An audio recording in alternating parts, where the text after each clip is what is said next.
افغانانو ته ډیر د خوشحالۍ خبر له فرانسې څخه افغانستان ته د رادارونو لومړۍ جوپه راورسېده.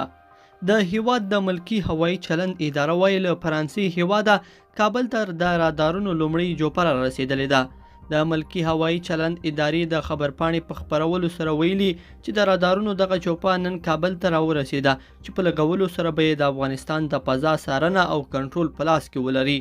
د دغه ادارې خبرپاڼه وایي د افغانستان خپلواک رادارونه به د هیواد په 12 برخو کې نصب شي او د افغانستان د فضا کنټرول به له 0 ټکي څخه تر 15,000 فوټو پورې لوړ کړي تر څو د افغانستان د فضا څارنه او کنټرول په لاس کې ولرو. د ملکي هوایي چلند اداره دغه راز زیاتوي چې د افغانستان د خپلواکو رادارونو د نصبولو تړون د دې ادارې لخوا د 112 میلیونه یورو په ارزښت د فرانسوي تالیس شرکت سره لاسلیک شوی دی.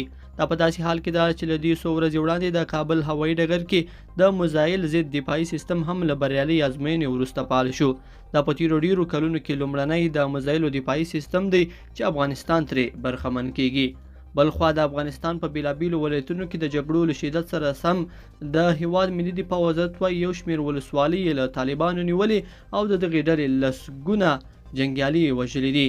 دغه وزارت ویلي چې په تیرو 2 شپو ورځو کې 4 ولسوالۍ د پروان شیخ علي په بامیانو کې سیغان او کهمرد او په نیمروز کې چخانسور ولسوالۍ له طالبانو نیولې او د نورو ولسوالیو د بیرته نیولو لپاره هڅې روانې دي.